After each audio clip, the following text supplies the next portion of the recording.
Okey, hari ni kita nak tanya salah seorang peminat tegar Mazda Miata mengenai kereta elektrik.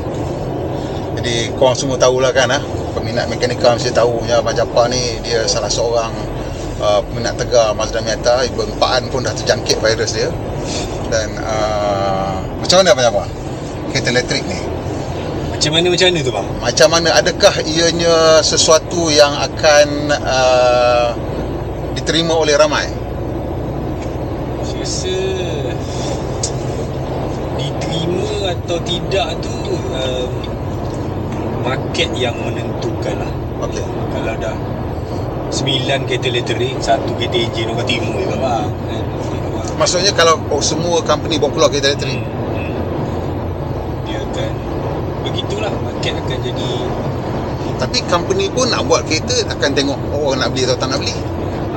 Dan di situlah dia berkenaan polisi kerajaan, polisi government setiap negara tu kan. Jadi insentif lah, benda-benda macam tu yang akan tentukan market kereta elektrik tu lah. Contoh macam Malaysia kan. Jadi bila zero tax sana, zero tax sini kan, even CBU pun dapat exemption apa semua, dan of course lah ini peluang nak bawa kan. And then ada juga company-company yang mengambil kesempatan dengan menurunkan spek menjual pada harga premium kan. Jadi customer Maksudnya jadi contoh macam kereta-kereta yang sepatutnya spek dia begini pada harga begini. Okay. Di UK contohnya kan. Kat UK harga dia £50,000 contoh. Kereta tu spek begini. Okay. Tapi kat UK dia tidak macam kita, tax semua tak ada kan. Dia still ada tax yang kena pada kereta elektrik. Tapi bila jual kat sini 6 kali 5 300,000. Jual kereta yang sama 300,000 tapi di low spec kan. Maksudnya kereta yang 50k dekat dia ambil base model sana lah. Yang 50k tu datang dengan rim 20, dengan full ACC, dengan onboard charger sebesar ini, bla bla. Tapi bila masuk kat Malaysia dia jual je 300k dengan nilai £50 tadi pada spek-spek yang lebih rendah. Banyak saya nampak company buat macam tu sekali, dan kita tak nak beritahu siapa kan. Jadi that's it lah. Benda kereta elektrik ni dia tak macam kereta konvensional lah. Kita senang tengok enjin, turbo, horsepower, ni berapa ni top apa semua kan. Kereta-kereta elektrik ni bukan orang faham sangat. Dia bateri LFP ke iron ke, onboard charger berapa, boleh terima DC berapa, orang bukan tahu sangat. Orang tahu harga okey lah, acceleration speed macam ni kan. Jadi begitu lah terjadinya bila insentif tu dibuat begitu kan. Untuk orang menerima kereta elektrik ni memang market lah yang tentukan. Jadi untuk numbers tu naik, untuk market share tu, dia kena kereta yang murah lah. Sekarang ni dia masih kereta yang mahal. Right. Kalau kita tengok Thailand, kenapa Thailand dia punya jualan kereta elektrik dia meletup? Minyak dia mahal, elektrik dia murah. Okey. Adakah kita akan melihat sesuatu yang sama berlaku bila kerajaan dah start bisik-bisik subsidi tersasar ni?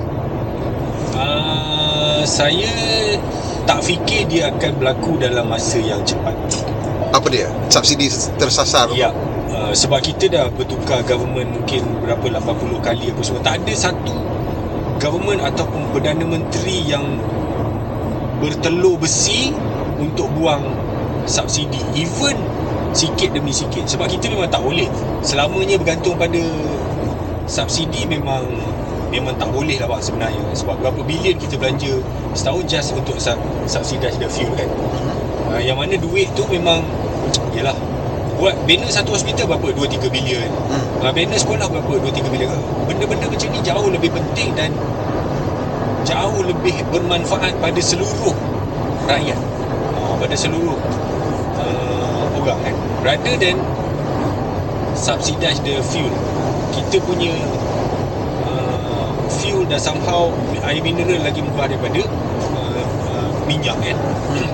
Dia kena kurangkan. Kok mana pun dia kena tarik sikit-sikit. Macam mana Jokowi buat dekat Indonesia kan. Dia tarik sikit-sikit lamaan fuel tu tanpa subsidi, because government tak perlu lagi nak bayar subsidi pada fuel ni. Okey, kalau kata government nak juga kurangkan subsidi fuel tu, adakah itu sebab dia galakkan kereta elektrik? Saya tak rasa dia ke arah itu. Dia lebih kepada mengurangkan perbelanjaan fiskal. Jadinya memang kita punya bajet defisit setiap tahun, bajet negara kan.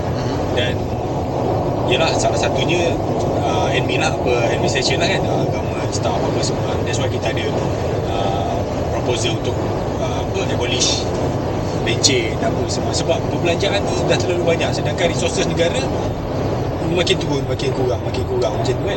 Jadi apa yang boleh dibuat dengan keadaan post-covid punya ekonomi yang FDI dia slow apa semua kan. Jadi nak dapat pelabur baru takes time. Nak dapat pelabur baru. Jadi apa yang dibuat sekarang, potong bajet lah. Mana jibatkan mana yang boleh lah. Dan saya rasa fuel tu salah satu daripada. So dia akan buat jugalah pemotongan subsidi minyak tu menggunakan tersasar. Saya tak tahulah sebab saya ingat saya 2015-16 macam tu they almost buat. Saya ingat masa tu saya tak ingat jabatan apa, dia dah beli that equipment apa semua, nak bagi check IC layak tak layak, dapat run harga ni begini-gini, dah almost. And suddenly tak jadi. Itu tahap yang saya tahu pada masa tu lah. Sekarang tak tahu macam mana kan. Tapi again, masalah utama yang masih lagi tentang kereta elektrik itu sebab kereta tu mahal lah. Dia keupayaan orang membeli, keupayaan orang membeli kereta dekat Malaysia ni adalah sebenarnya tentang loan. Sebab loan tu boleh 9 tahun kan. Sebab kalau loan tu macam negara-negara lain, Thailand, Indonesia apa semua, 3 tahun, 5 tahun, orang tak mampu pun beli sebenarnya kereta-kereta yang lebih mahal apa semua. Dia kena beli kereta-kereta yang lebih murah. Even untuk orang-orang yang beli kereta 200,000, 300,000 Tesla, mungkin kalau loan tu 9 tahun kena ganda kan harga kereta tu kan. Kalau dia loan 5 tahun, maksudnya kalau 300,000 technically, kereta tu dah jadi 500,000 kalau dia loan 5 tahun. So dia mampu tak nak bayar kereta 500,000? Ada something macam tu. Dan bayangkan kereta elektrik memang mahal. So kalau kereta elektrik tu katalah salah satu kereta daripada China yang harga 50-60,000 tu datang sini sekarang, adakah orang akan beli? Depends. Kalau dia datang dengan harga macam tu, kereta macam tu, yang beli saya rasa bukan yang ditarget oleh kerajaan tu. Maksudnya yang beli dia akan tetap orang kaya yang akan jadikan second car, third car. Sebab saya tak rasa orang yang beli 40-50, kalau kita tengoklah secara average, orang duduk dekat apartment, rumah flat, kondo, PPRT, ni this is the market yang mana ya of course lah charger belum dia kan. Jadi kelebihan dia pada orang-orang yang duduk rumah bawah, kan, orang duduk landed house boleh pasang charger sendiri.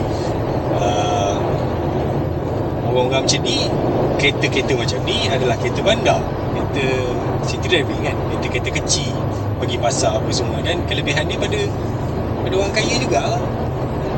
Dah lah dia boleh beli. So sekarang ni kalau ada pun kereta harga murah, orang masih tak boleh beli sebab charging masih susah. Yes, definitely. Itu memang kita takkan dapat that speed yang sama bila kereta murah kita masuk. Even sekarang lah, kita tengok sekarang bila BYD dah bawa Dolphin apa semua, sekarang kereta 100 ke 200 ribu dah banyak. Dah banyak pilihan. Dia tak macam dulu waktu cuma ada Volvo je 280 ribu, cuma ada BMW iX saja 350 ribu. Sekarang dia dah makin ke bawah. Jadi bila dah banyak macam tu, BYD especially, kereta dah makin banyak kan. Sedangkan speed untuk infra tu sebulan mungkin bertambah 3-5 charger kan. Tapi kereta yang dijual bertambah 100, 200, 300, 400 kan. Dia tak sama, dia punya speed tu tak sama kan. Jadi tak, depan kita ada Dolphin speed sikit kan? Dolphin bawa ke highway. Jadi infra tu memang lambat lah. Even kita tengok negara yang almost mature, not negara lah, state lah, California pun hadapi masalah yang sama juga bang, charger tak cukup juga kan. Jadi itulah challenge dia dekat situ lah.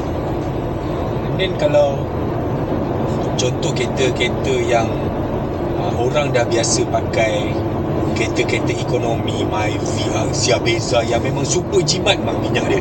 Betul. Dan super jimat dan minyak pula super murah kat sini kan. Bila dia compare balik, kalau dia charge dekat DC apa semua, memang jadi mahal lah. Kalau charge dekat DC memang mahal lah. Kita tak boleh buat apa lah. Untuk masa sekarang lah. Ya, tapi kalau dia duduk kondo, duduk rumah flat apa semua, macam mana dia nak charge AC bang? Takkan dia nak pergi kat tu, dia nak tunggu sampai 7-8 jam. So, of course dia akan charge AC like 2-3 hari sekali pun, dia akan jadi mahal lah. Dan tak practical for them lah. Tak tahulah, ini dari sudut pandang mata saya. Salah satu benda yang geng-geng Ziva, My Evoque semua tengah fight ialah apa yang dia panggil right to charge lah. Hak untuk mengecharge. Maksudnya sekarang ni kalau you duduk kat kondo ke kat flat apartment, kadang-kadang management committee tak bagi pasang Betul. charger. Sangat betul. So sekarang ni dia nak fight so that kalau minta management committee kena bagi pasang. As a rule lah, as a raw law, you kena bagi pasang, tak boleh discriminate. So that thing I think akan jadi kenyataan lah. So the charging tu akan makan masa. Sekarang ni pun bila kita sembang dengan Presiden Persatuan EV Charger ni pun, dia orang kata dia orang pun fight sebab kadang-kadang nak pasang tepi highway pun bukan senang sebab pencawang tak cukup power. So itu memang ada isu-isu berkaitan lah. Tapi secara amnya lah kan, you rasa kereta elektrik ni ada kelebihan tak over ICE cars? Kelebihan dari sudut apa tu bang? Apa-apa sudut lah you rasa lah, ada apa-apa tak kelebihan langsung pada over ICE cars?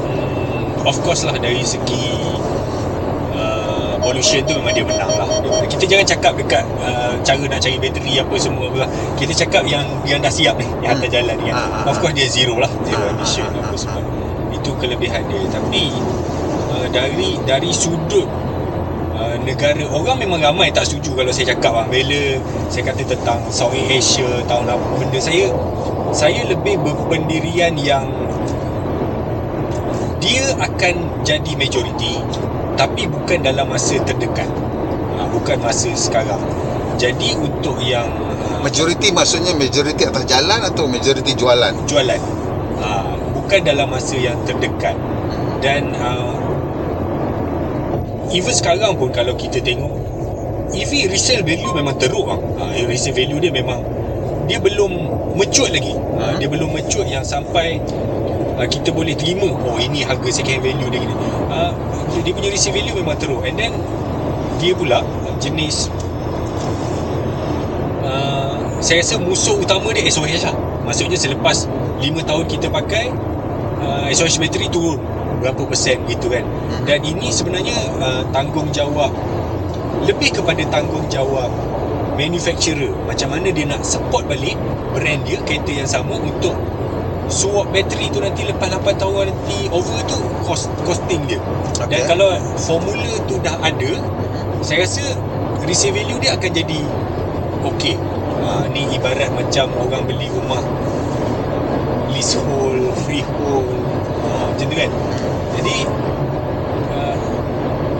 overall ke apa benda, memang EV ni memang kelebihan dia dekat situ. But untuk orang yang, what about kelebihan memandu? Kelebihan memandu, saya tak nampak lagi kereta yang yes, 0 to 100 2.9 second, 3 second. Tapi memandu bang, it's not just about straight line. Kita nak feel memandu kereta tu, kita nak rasa kereta tu communicate dengan kita. Dan tak ada satu pun kereta elektrik boleh buat. Dan ya, of course lah, memang saya aim kalau ada orang boleh buat whatever, kereta elektrik dengan manual transmission, macam mana boleh buat? Dan kau lah fikir, bukan saya nak fikir sampai gila. Kalau dia boleh buat lah benda-benda something like macam tu, mungkin saya beli kot. NVH dia tak senyap. Of course lah, dia senyap lah, dia tak ada enjin. Memang dia... Is that an advantage or? Okay, kalau nak cakap pasal NVH tu, kalau setengah orang kata tak best tak ada punya enjin. Of course, untuk orang yang suka memandu. Tapi kalau dari sudut memang kita nak senyap. Sebenarnya kalau kita beli kereta-kereta elektrik yang mahal, kalau kita yang 100 lebih tu bunyi ke bang, NVH apa semua tetap bunyi, angin, tayar apa semua bunyi. Tapi kalau kereta-kereta yang dah masuk ke league macam iX, whatever, EQC semua tu, even engine version dia pun, kalau kita kat highway senyap juga bang. Senyap juga, tak dengar pun engine dia apa semua. But again, untuk kereta yang kita suka memandu ni, kereta elektrik tak lah memang. Dia just senyap lah. Dia just senyap macam orang yang beli tu, dia mungkin dia just menggunakan pengangkutan kan. Macam point A to B kan. Ya. Jadi kereta elektrik pergi point A to B. Sama macam naik MRT kan. MRT pun elektrik lah. Betul. Baik, naik MRT sama je. Duduk dalam MRT dia bunyi macam tu lah. So apa beza dia kereta MRT kan? Senyap lagi tak daripada kereta ais? Dia senyap lagi tak daripada kereta ais? Pasal banyakkan kita bawa dalam town je. So bila dalam town, bila at low speed, masa tu lah kita akan rasa beza enjin dengan tak ada enjin kan. Betul. So adakah sebab kita spend most our time dalam town, adakah kita akan rasa advantage tak ada bunyi tu lebih banyak? Buka radio je lah. Orang mana ada duduk dia orang kereta, dia buka radio, dengar lagu apa semua kan. NVH tu bukan, tak tahulah kau ada orang beli kereta semata-mata NVH. Well, it's something yang manufacturers like to mention every time they launch a new car lah. So it's an important aspect of. Depend on segment bang. Depend on segment. Kalau kereta bawah 100,000 kita nak expect 40 dB, 50 dB. Habis duit bang. Dia buat development untuk tampal-tampal pintu, firewall apa semua ni. So kalau by changing to electric, you boleh dapat macam tu? Saya tak tahulah kalau ada orang memang semata-mata dia nak benda tu. Tapi kalau saya takut.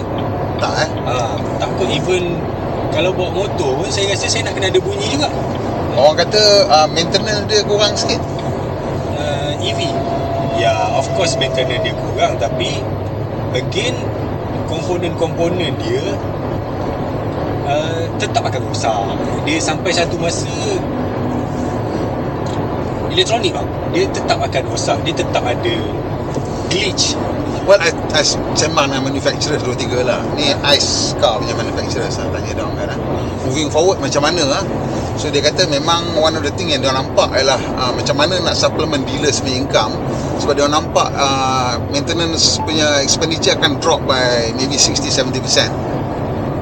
So that's a lot of savings.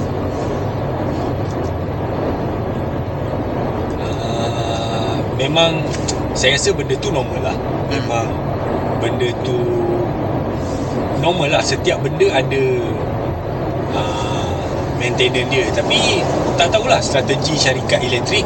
Memang kita tak tahu. Sebab syarikat elektrik yang core dalam dunia ni bukan traditional car maker. Macam Tesla, BYD or Chinese company kan. Dia bukan traditional car maker. Cara dia tengok scale of economy, cara dia dapatkan balik duit tu, saya tak faham. Saya masih lagi tak faham macam mana. Adakah selepas 8 tahun dia recall, offer that battery, bukan kat situ pula dia buat untung balik ke? I don't know. Mungkin upgrade software, ataupun mungkin bateri dah maju pada masa tu, instead of OBC 7 kW dah boleh offer 3 phase 22 kW. Saya tak tahu. Well, untuk Tesla dia tak ada dealer sebab for exactly that reason lah. Sebab dia tahu dealer tak boleh buat duit dengan kereta dia. So dia tak ada dealer, dia jual direct to customer. So that's why Tesla tu jadi boleh jual murah lah. Salah satu sebab dia ialah sebab tak ada dealer, but also sebab dia tak ada dealer sebab dia tahu dealer tak boleh buat duit dengan after sales. Jadi abang rasa untuk negara-negara yang macam Malaysia, yang memang kita dah terbiasa dengan traditional way of buying cars. Kita pergi assessment tunjuk, test drive apa semua gitu kan. Sekarang dah bertukar. Sedang bertukar. Kan, jadi Orang klik beli. Betul. And then, Ada 3 company dah buat tu sekarang. Ha. Volvo dah buat, Mercedes-Benz dah buat, Tesla dah buat. so Mercedes-Benz dah mula agency punya model, Volvo dah start agency punya model, of course Tesla dia sell direct lah. 3 company dah buat dah sebenarnya. jadi orang boleh terima tak? Nampak macam Mercedes-Benz tak ada masalah, komplain apa ke. Aku tak dengar pula komplain daripada pembeli-pembeli Volvo kata masalah ke apa ke. Dan masa Volvo announce benda tu, actually masa dia launching C40 dia kot, dia cerita benda tu, kita tanyalah macam mana, how did you manage to convince your dealer to accept this. Dia cakap senang je, I bagi dia 3 option. Okay, you buat online store boleh? Oh, tak reti lah. Okay, I give this to Shopee, Lazada, Amazon to sell online. Oh, then I don't get anything. Okay, so I do online, you my delivery partner, boleh? At least you get something, right? The realitinya is that commerce is going online. Even for car companies, Volvo kata aku tak ada option. Kalau aku tak buat macam ni, nanti kan somebody will start doing this, dan macam mana? So they need to control in the market. Macam agency model untuk Mercedes-Benz tu, they started elsewhere lah. Dan dia sampai ke Australia I think 2 tahun lepas, dan dia masuk Malaysia tahun lepas lah, 2023. And the same thing lah, the same argument lah. Sebab bila ada agent central macam ordering macam tu, bila you masuk untuk order, Volvo buat mula-mula untuk kereta elektrik dia je. Nanti Mercedes-Benz untuk semua. You pilih, let's say you kata A-class, dia akan keluar semua A-class yang dia ada dalam stock in the country. So dia tak ada dealer ni ada kereta ni, tak ada. Cek pilih mana you nak. Ni keluar VIN number semua keluar. Okey letak lah. Terus beritahu nak ambil kat mana kereta, dia hantar kat situ. Jadi tak ada masalah stock. So you keep less stock because it's better distribution and all that. So this is among the things yang kenapa dia orang buat lah. So this is, you know, I don't know lah, progress ke whatever you want to call it lah, kan? Tapi kalau macam Malaysia yang mana satu brand yang ada beberapa dealer di bawah umbrella yang berbeza, dia boleh jadi. Macam mana contoh? Maksudnya dia pegang satu brand tapi bawah dia ada dealer yang different brand. Maknanya contoh macam ada Auto Bavaria, lepas tu dia ada Quid Automobil, lepas tu dia ada. So how they manage untuk splitkan sale tu supaya fair untuk semua dealer? Nasib sama aja macam Mercedes-Benz, Hubsing ke siapa ke, Cycle Carriage Bintang ke, ordering is still online. You boleh pergi showroom, you pergi duduk dekat showroom pun, the salesman akan order through the same database. Tahu? So you buat kat rumah pun sama, you buat dekat situ pun sama, cerita dia sama je. So nak pandai-pandai dealer tu lah nak attract more customer pergi tempat dia ke apa ke. Sebab dealer pun suka juga, sebab dia tak ada floor stocking. Tak payah nak bayar 2-3 juta sebulan untuk floor stocking, dia tak payah simpan, tak payah pening kepala. Some of these companies kena bayar 10 juta, 20 juta sebulan nak simpan stok. No need to worry about that. Bagi balik semua kereta dekat BMW, kat Mercedes-Benz, kat whoever, dia punya principle. You jaga ni lah. Mungkin ada demonstrator cars, some dealers assign demonstrator cars. Okay, so mungkin you kena ada test drive unit untuk tarik orang datang kedai you lah. Kalau you tak ada test drive unit, berapa orang datang kedai you kan? Maybe benda-benda macam tu lah. I rasa benefit dia ada. Cuma dulu kenapa kita ada dealer system? Dealer system ni invented by Henry Ford lah. Dan sebab dia ada dealer system, sebab dia tak nak bayar simpan stok tu, so dia tolak kat dealer cepat-cepat. But I guess now technology has made it possible so that dia tak payah buat kereta in such big amount, sebab distribution dia has become more efficient kan, through technology kan. So that's why electric car punya companies yang Tesla lah pelopor dia, yang tak servis sampai ke jual pada. betul lah. But this one dia kata memang for the 3 years the car never asked it to send for service. And tapi dia memang bukan ada schedule maintenance. Tak ada. Tesla tak ada schedule maintenance. Tanya kan, dia bila kereta beritahu you pergi hantar servis. Dan this car 3 tahun tak pernah hantar servis. Dia kata dia pernah hantar 2 kali sebab ada bunyi kat suspension depan, which dia pergi hantar. And then another time ada some noise lah, whatever lah dia nak suruh rectify. But servicing tak pernah. Dia tak dapat lah makan nasi lemak free. Betul lah. Itulah dia punya kekurangan itulah. Itu yang ada posting dekat dalam Facebook tu, menyesal beli Tesla tu. Menyesal. Tapi cemangang kan, dia tak tahu autopilot tu apa. Dia ingat kereta dia je ada autopilot kan. Heavy pun ada bang ACC. Tiba-tiba toilet.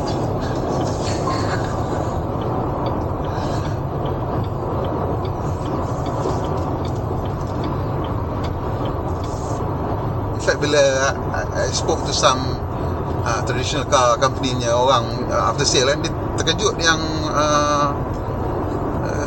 electric car punya Smart punya service interval 20,000 atau 1 tahun kan. But I interview Smart, what if you're low mileage driver, wait until 20,000 lah. I thought dia shorter punya tak. Dia punya tak, kita tunggulah 20,000.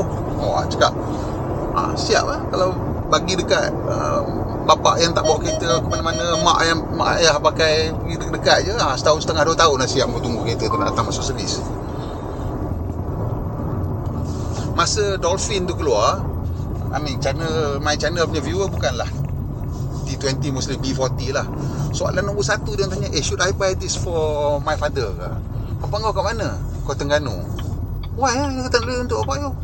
Yelah, dia pergi pasar, pergi surau, pergi jumpa kawan dia kan, charge kat rumah, tak payah duit kedai minyak. Orang tua mesti gajian charge dia. Tak betul lah. Betul. Dia tak adalah aku nak kena 6 bulan sekali kena pergi hantar servis. Setahun sekali je aku hantar servis kereta ni balik. Make sense lah.